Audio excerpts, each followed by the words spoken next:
A salon talking point, if you will. Okay. Exactly.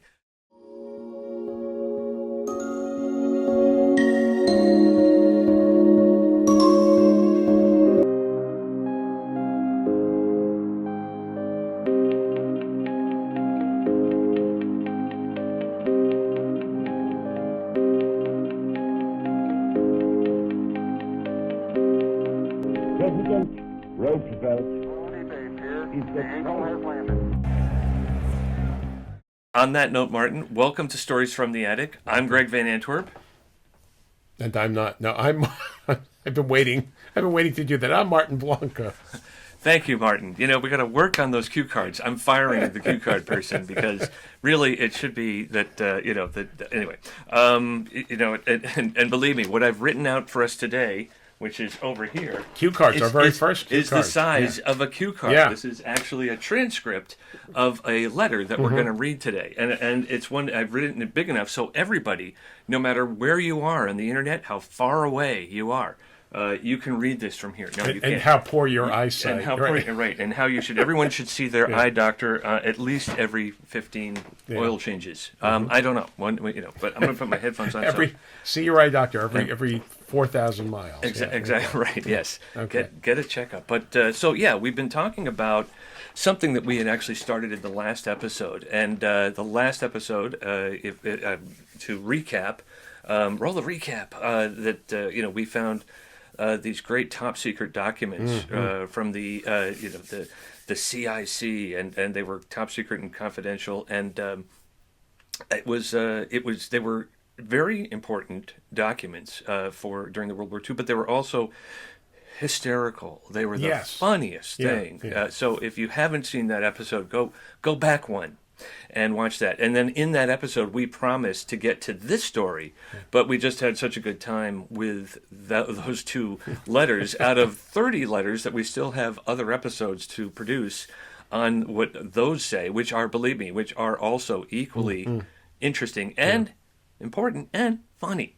But this is sometimes why, when people ask, why, Greg, why do you do this? And it's like, because it's hysterical, or it's important. It's all these things. And this one letter, which we shared during that, I don't think we showed a picture of it, but it's an original letter, Martin. And again, this is what happens. You go to an estate sale, there's a box of old papers. Nobody has time to go through it and do a historical perspective and decide, oh, wait, no, this is important because it's handwritten. It's in something the kids don't even recognize as script. Or handwritten script, and script. If it's not Danelian, they don't know. Script, They don't know. and then 200 years ago or 150 years ago, if you said, script, you're always like, did you write it in script, or are you going to pay me in script? Never mind. No, okay. Anyway, so the point is that we have this really old letter. It's dated 1896, and it's funny. It has a really interesting header on it. So it's not. It should be written to somebody. It should be addressed properly. Now, this is poor letter writing, but it says Columbia Furnace Company, Shenandoah County, Virginia, April 27th, 1896. I don't know what the significance of that is. Now, is this gentleman writing to somebody who works at the Shenandoah Furnace Company, or is it is he writing from at lunch, where he's got his metal bucket. And food. I didn't notice that before when you introduced this to me. I didn't even think to notice the reference. I'm like the Shenandoah Furnace Company, Columbia. What is this? Right? What? Why? How? Yeah. Okay. And it's part of it. And it immediately starts off as not even a general letter. It starts off with this poem about this historic event. And Martin, you went to school, right? I did go to school. Okay, yeah. Guilty. Right. I did too. What was the name of your high school, Martin? Oh, I'm sorry. No. Bronxville High School. Bronxville High School. I went to White Plains High School. Oh, we went to school like less than 10 miles apart from each other. That's right, funny. right. We probably played you in sports. That's right. Yeah. No, I don't. And probably lost. I don't know. I mean, I worked on the scoreboard crew. Okay. That was my again the trying to become a changeover from a nerd to a geek. Where a nerd would announce that the ball is on the 51-yard line, but the geek would know how to wire the scoreboard so it would work properly. Now I know the subtle distinctions between the two. Yeah. No, geeks are awesome. Okay. Nerds are on their way somewhere. Hopefully, it's down the right road. But in high school, we took social studies, which was actually history. Right, but they called it social studies. Yeah, I know. Like, I don't know, who are we protecting there? My favorite thing about college was when you got to college, it was a history class. There was no more social studies class. It was history, damn it. History, yeah, right. Yeah. Just say it what it is. But again, in the misnomer of names, we learn about different eras of American history, of world history, and we learned about, obviously, the wars, the big one, the other big one, the other big one. Yeah. But of course, World War I being considered the big one because they didn't think there would be a sequel. Right. And then two. World War II came, and then World War I became World War I instead of the Great War. But now we're talking about the Great Rebellion, and you learned about the Civil War, right? I learned about the Civil War. Yes, it was covered. It was covered. That was covered junior year. Yeah. In American history. And right.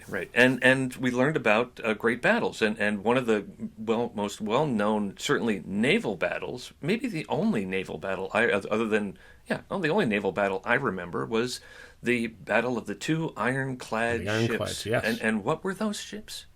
Well, I was told that they were the Monitor and the Merrimack. Exactly. And that was, I was okay with that.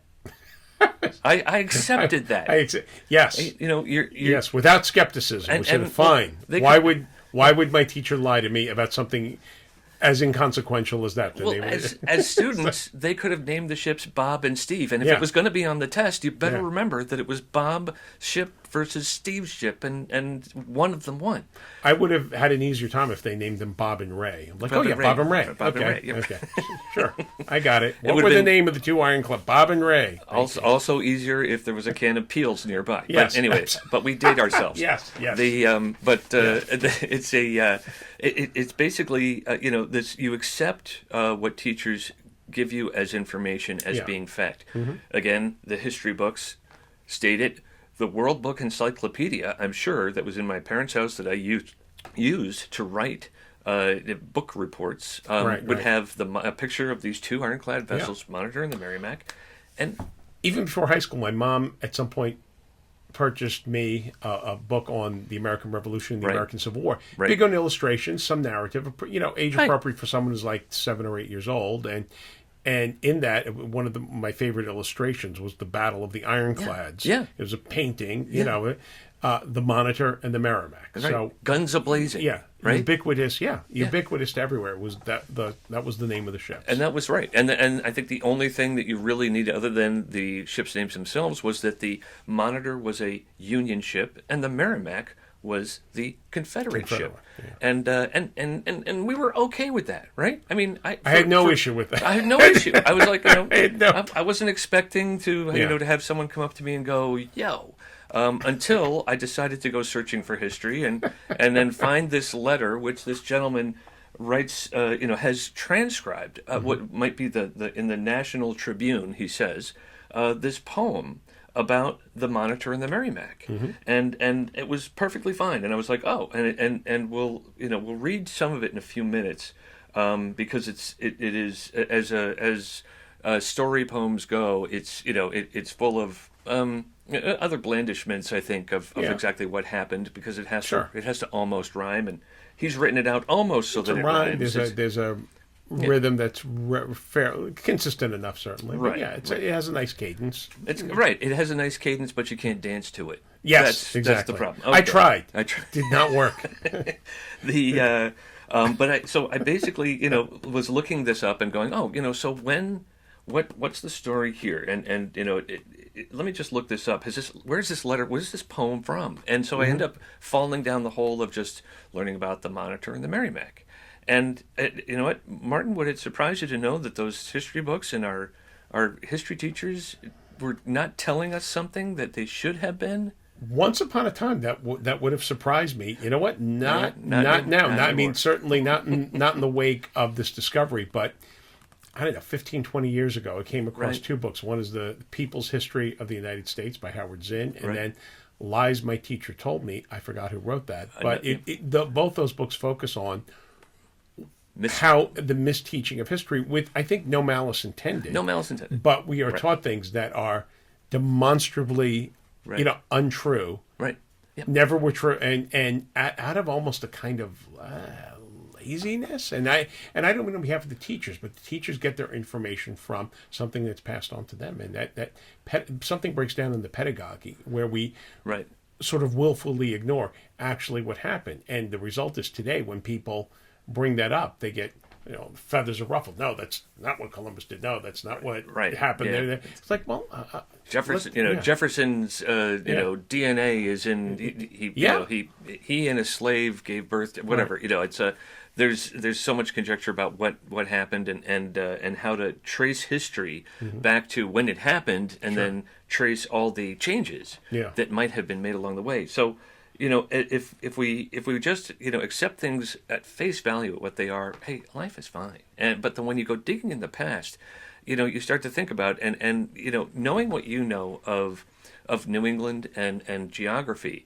When someone says to you that the Merrimack was a Confederate ship, doesn't that ring a little weird to you? It was totally weird when I acquired enough knowledge to know that Merrimack was a town in Massachusetts, Right. and that it was on the Merrimack River, and so which was probably where the town got its name. So when you hear, my brain knew that. When you hear Merrimack, your brain defaults to, well, that's the North. Union ship. That's the That's North. the Union ship. Yeah, right. Yeah, That's the but it's Union not. ship, and so according to history, we have a Union ship fighting a Union ship, and it's kind of like why would there be a Confederate ship called the Merrimack? Right. Was there a Merrimack in South Carolina, someplace that we don't know about? But no, that's not. No. Was the beautiful daughter of a Southern plantation owner named Merrimack, and it was named after her because no. That's not what it Merrimack is a incredibly long river that flows from New Hampshire down into Massachusetts and then out to the Atlantic, and it's a thing, and so. All it takes is a little bit of scraping back of some of the history, and you realize that the Merrimack, while being a Confederate ship, was not actually named the Merrimack. It had been the Merrimack, because the Merrimack had started its life as, what do you know? The Merrimack. It was built in, as an advanced kind of naval ship in the 1850s, probably set sail around 1855 as a Union ship. So the Merrimack, considered to be a Confederate ship in the Civil War, was actually a Northern ship, and named so for this New England River. Okay. And hey, so that's great. Makes sense. But now it's like, but where does that Merrimack become a Confederate ship? Okay, so there's a piece of history that's missing. Right. Right? This little crumb. And I guess we're going to get to it. But the amazing thing about history is, one, when something is put forth that's really not true, either by being an outright lie or it's just incomplete. Right. When you find out the true history, I think 99 out of 100 times, it's really fascinating. It's more fascinating, and so it begs the question: why hide it? Why not tell the story? Even if it's not always unsavory, maybe it's a little unsavory, but the true stories in history are always more interesting than the gobbledygook we get fed. What planet would I be on now if my history teacher had said, "Hang on, yeah. Does anybody get this? The Merrimack, a Northern named ship, is fighting the Monitor, a Union ship, in the war that brought brother against brother." Well, now we really are talking brother against brother if it's two Northern ships fighting each other in the Civil War. Like, who are these two ships? Two closer brothers. You guys. This is a dysfunctional family. First, the two oldest ones are fighting the two youngest ones. Now the two oldest ones are fighting each other. There's no hope. There's no hope for this family. There's no hope for this family, right. How did we survive? But that little crumb, that missing piece of information that I would give anything to go back to my history teacher and go, if you had just told me this. My life would have been different. No. But it's just a crumb. It would have taken an extra 30 to 60 seconds more. Right.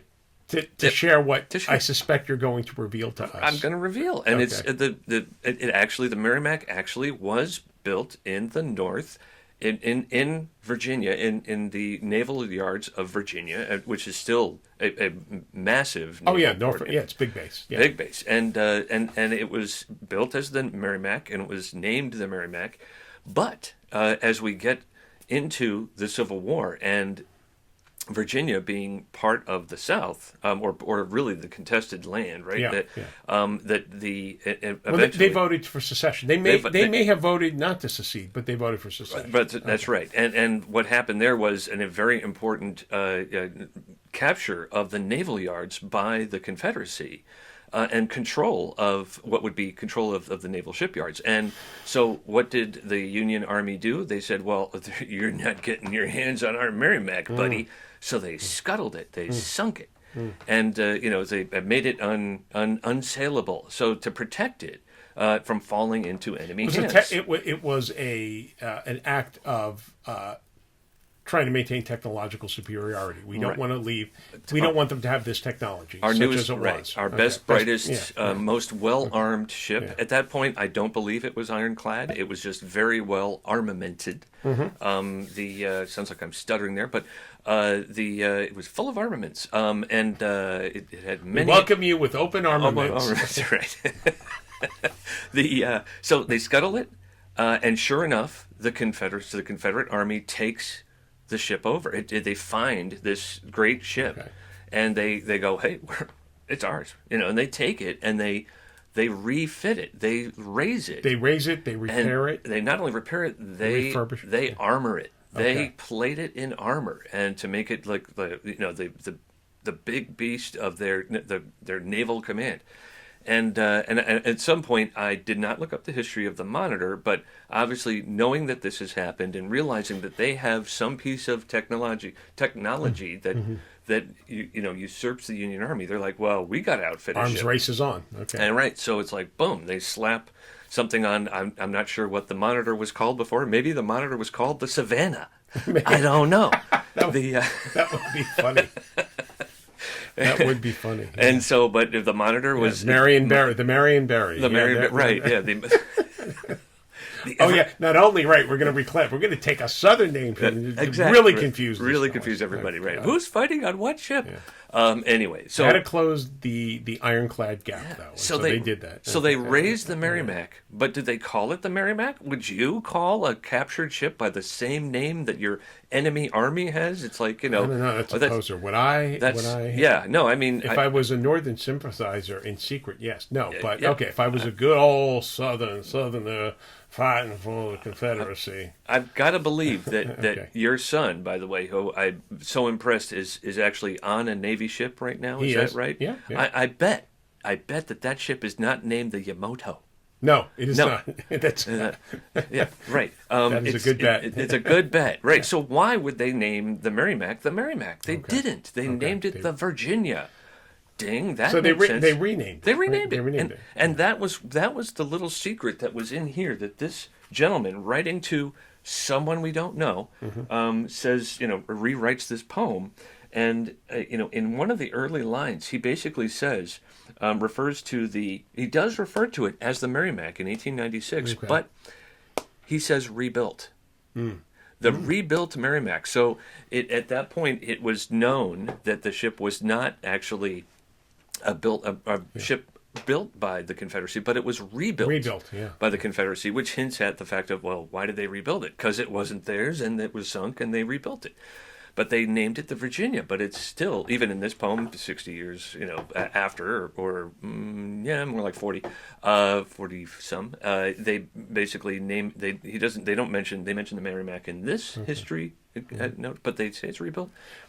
Another piece of fake history, though, Right. would be a good point to enter it here, that this was where they got the idea originally for the Bionic Man. We can rebuild it. We can better than it was. We can be more stronger, faster. faster. Yeah. Yeah. Yeah. Yeah. They Right. got it from this Yep, I'm pretty this sure piece of that the captain of the Merrimack's name was Oscar. Oscar. Oscar. That's yeah. right. The, So, this is another episode of Fake History, Fake with History. Greg and Martin. That's okay, right. Back to the real history. Back I'm to the sorry. bionic Merrimack, the Merry Bionic, I think they were going to call it. Anyway, yeah, right. So they renamed it. It was scuttled by the Union Navy. It was raised by the Confederate Navy. It was armored, and it was named the Virginia. The Virginia. Okay. So our history books in up us Northerners, Yeah. are using this history. Now, again, I did know this in high school history, which was, the word was always, down south they don't celebrate Lincoln's birthday. And while this may still be true, and it's a shame that again, there's that we're still working on that reunification. It's going to happen. But it's entirely possible that if you were in high school down in good old Savannah, that you would walk into that history class and you would learn about the Virginia and the Monitor, especially since the Virginia won. Yeah. The Virginia was won. triumphant. Yeah, triumphant, and clearly ahead on the whole armor thing. Where I don't know how many sunken armor ships were before that. We're like, you can't put armor on a wooden boat. What are you, crazy? It's like, well, there's a bunch of cannons and it still floats. Why not cover it in armor? Yeah. So I don't know. That's interesting. So what you have here is now in a post-American Civil War society where we are unified. Right.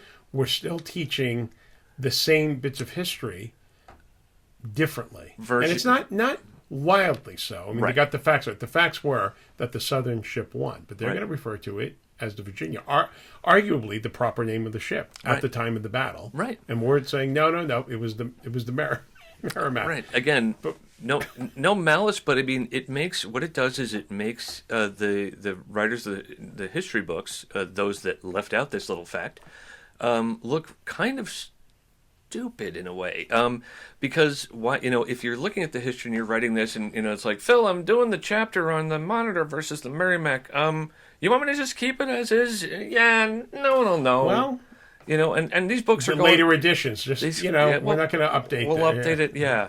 Well, you know what? We want to sell the school another $1 million worth of books. Yeah, we'll change it again, and they say you got to buy this one.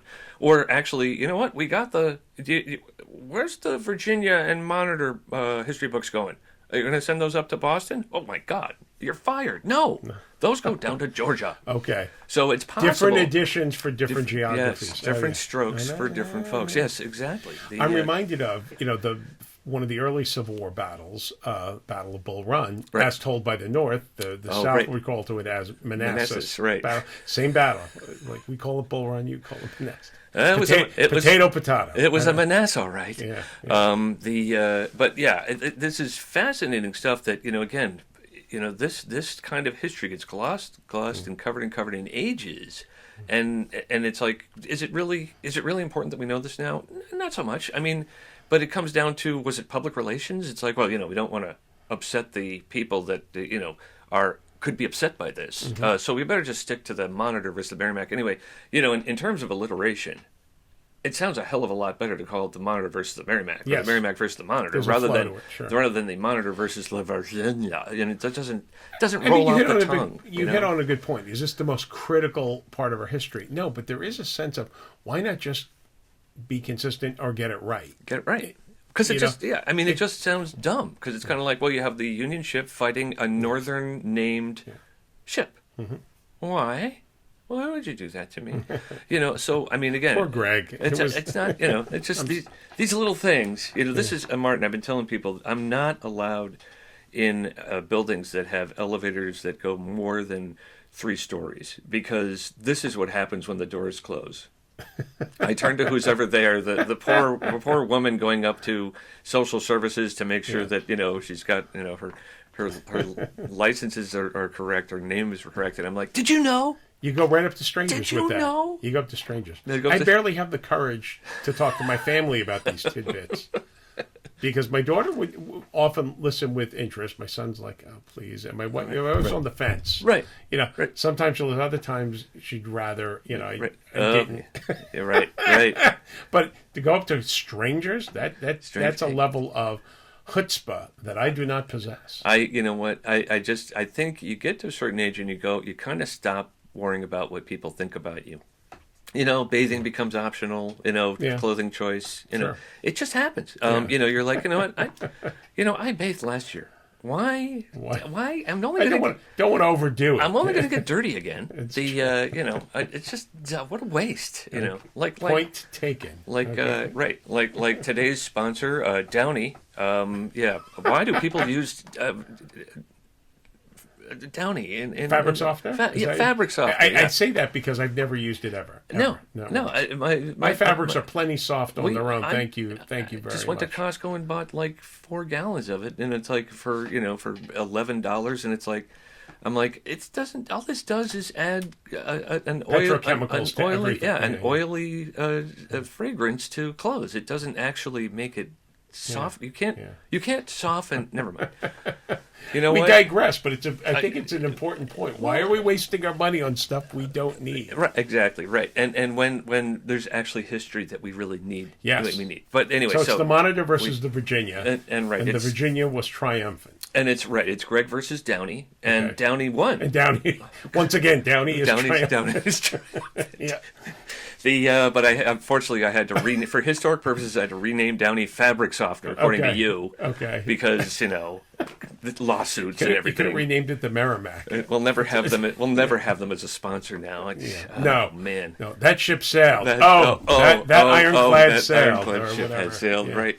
Yeah. But that really is it is just a fascinating little tidbit of history that is what makes this so interesting when you walk into a house and it's like you're helping people move on to the next the next thing in their lives, a family clear out, someone move, whatever, and you stumble across this fact and it's like you kind of have to stop and go, all right, well, because I have an entire reference library on my hip, and now with AI and ChatGPT and all these things, which again, everything about the internet is great if taken in moderation. I don't think that word isn't in our lexicon anymore, but that's okay.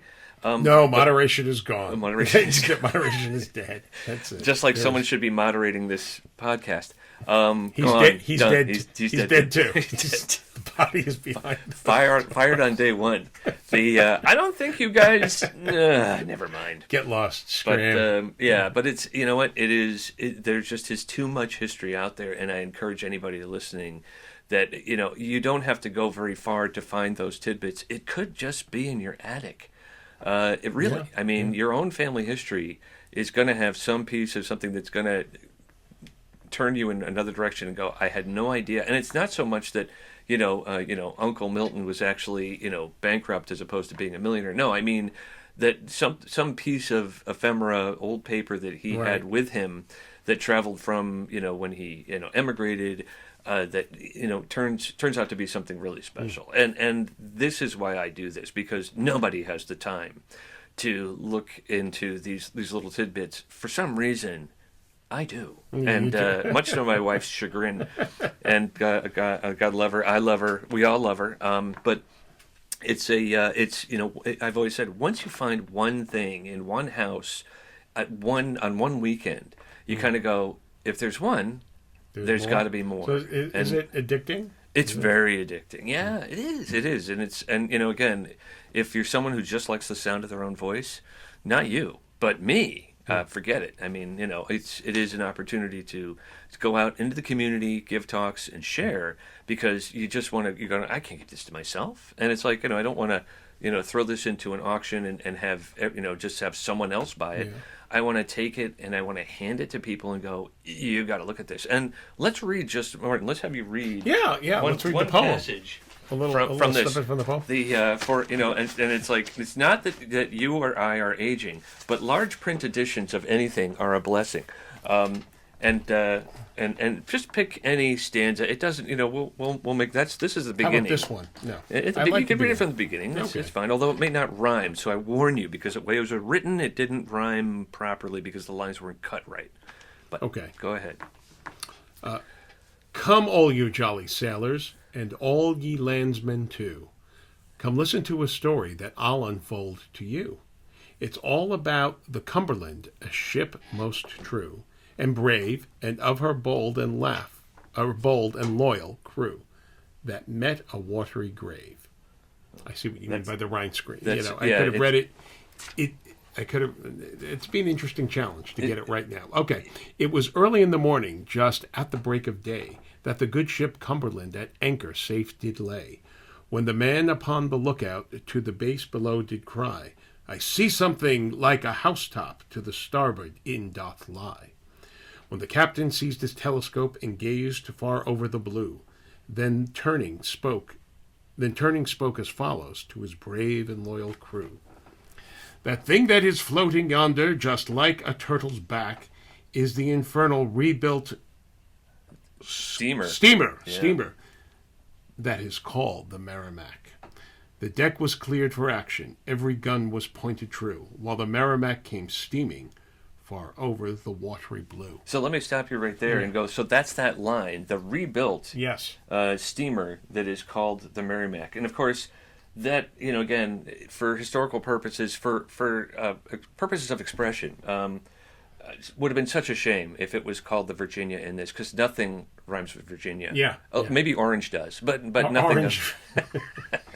Read a couple more lines, because you know what? I'm close to something. You're close to something. No, it sounds good. On she still kept coming, till no distance did us part, when she sent a ball a-humming that stilled the beat of many a heart. Uh-oh. In vain we poured our broadside into her ribs of steel, and yet no breach made in her, or damage did she feel. Up came the rebel captain, and to our brave commander spoke, Hunt down those flying colors, or I'll sink your Yankee boat. Our captain's eyes did glisten, and his cheeks grew white with rage. And to the rebel pirate, in a voice of thunder, said, My men are brave and loyal, my flag shall ever stand. Before I'll strike my color, you may sink us and be damned. Then the ironclad Monitor left 100 yards or more, and with her whitish screaming, at her wooden side she bore. Wooden side she bore. This is it gets a little rough here. She struck us right amidship, and her ram came crashing through, and the water came in rushing upon our gallant crew. This is intense. Yeah. Then turning to the gallant crew, that bold commander said, I will never strike my colors while this vessel rides the waves. I will go down with flag a-flying into a watery grave. But you, my gallant comrades, may seek your lives to save. They swore they would never leave him, but manned their guns afresh, and poured broadsides after broadsides till the water reached the breast. And as she sank far down into the briny deep, the stars and stripes were flying from the maintop's highest peak. That's good. And actually, so what you're reading next, I'll take care of the next part. Okay. The hand over the little tiny pad of paper here. Yeah. For what? So what we have here is the only personal note to the author of the letter, not the poem, is communicating to the gentleman we suppose he's writing to. Having seen in the National Tribune that you want some comrade to send you the song beginning, Come all ye jolly sailors, I think that this is the one I will send it to you, hoping it will do you good, although badly wrote, which you will please excuse. It's talking about his own rendition of transcription.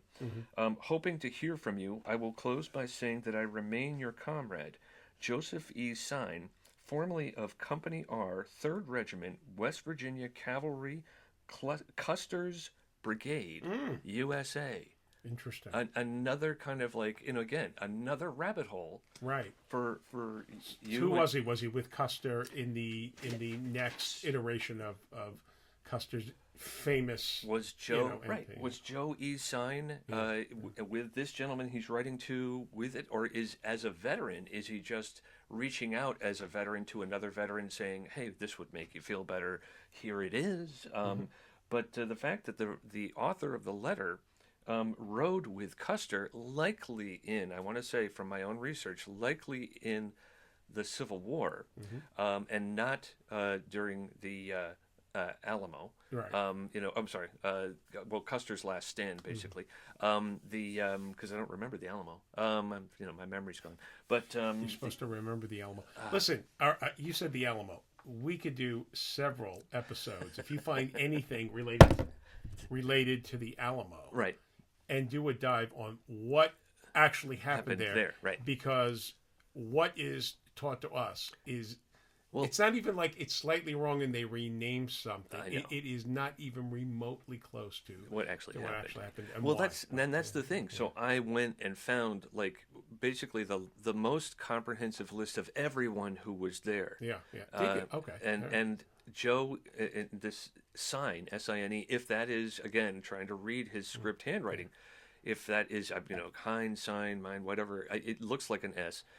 From all his other S's on the page. Could it have been Stein? Could he have been a forerunner of Joseph Stein, author of the book of Fiddler on the Roof? Could that have been his great-great-grandfather? I think maybe in the purge of the no, I think it's basically that he doesn't show up in Custer's last battle. He is likely a member of Custer's cavalry regiment from West Virginia, which did exist, but I still can't find all the names from that. So it would be great to be able to connect this letter to an actual person who served and was in this cavalry, and then or maybe worked for the Shenandoah Furnace Company, or the whatever. Yeah. Okay. And mystery solved. That would help. And then maybe find out what there. But I think in the end it just stands as a fascinating piece of found paper, and just one of the many examples that are out there still waiting to be found, but also still falling off that treadmill of time as it goes into another dumpster and then another rainfall and then poof, it's all gone. It's gone. Just to not confirm, but to wrap it up. I know, wrap it up. All right, I'm going to do, and I'm losing my words here for something. Right. But in history, who cares? Was this the most important piece of history? No, but when you find something out, we make a lot of assumptions based on what we think is history. Right. And not that it's all absolutely wrong, but just dive a little deeper, and you see the nuance, and the nuance in the aggregate is profound. And maybe we can have a little more room for how we make decisions and approach things with a better understanding of what actually happened. Well, a healthy distrust of anything that you read, if you aren't touching it, tasting it, smelling it, seeing it, eating it, consuming it into your body, a healthy distrust and an interest to find the rest of the story is how everyone should approach everything that they see. And the bombardment of information today makes that impossible, which may well be my conspiracy theory. Oh, no. The reason why things are the way they are. But the point is that right now we are being bombarded, and there is only so much that we can handle at once. It's true. And so, if you can take the time to maybe, just to fill in a little bit of empty bits of history, because, I bet someone's relative out there did something important, and we don't know about it just because, I didn't think anybody would be interested. We're interested. We're interested. Don't throw it away. And be curious. Contact us. We want to know. Yes, we want to know. Write to us on the back of a $20 bill. That's right. On the object that you have, and maybe we can help you evaluate it. Right. Or back of a 20 or back of a 50. That's right. On New Year's Day, go into your parents' pockets and pull out the $20 bills and send them to Soupy Sales. That should shut the little bastards up. Anyway, want to thank you for a great show today, Martin. This was fun and interesting, and I appreciate. Now I can sleep now that I've shared this. No, I can't. I have to keep going. You'll never sleep. I'll have a good night. There's another house. There's another dumpster. There's another pile of paper that needs me. Yeah. I need to. Where's my phone booth? Thank you, history man. Yes, I'm off. Thank you. Off estate sale man. I'm off to another discovery. You go to these estate sales, you duck in the garage, and then you come out in a cape and that's right, and right, more like with a cape on in my hand. I'm hungry. Anyway, thanks so much for watching today. We really appreciate your opportunity to give us a chance to blather in front of you. And Martin, yes, thank you so much. Greg, thank you. I had a lot of fun. This was great. Thanks so much. All right, take care. Bye, everyone.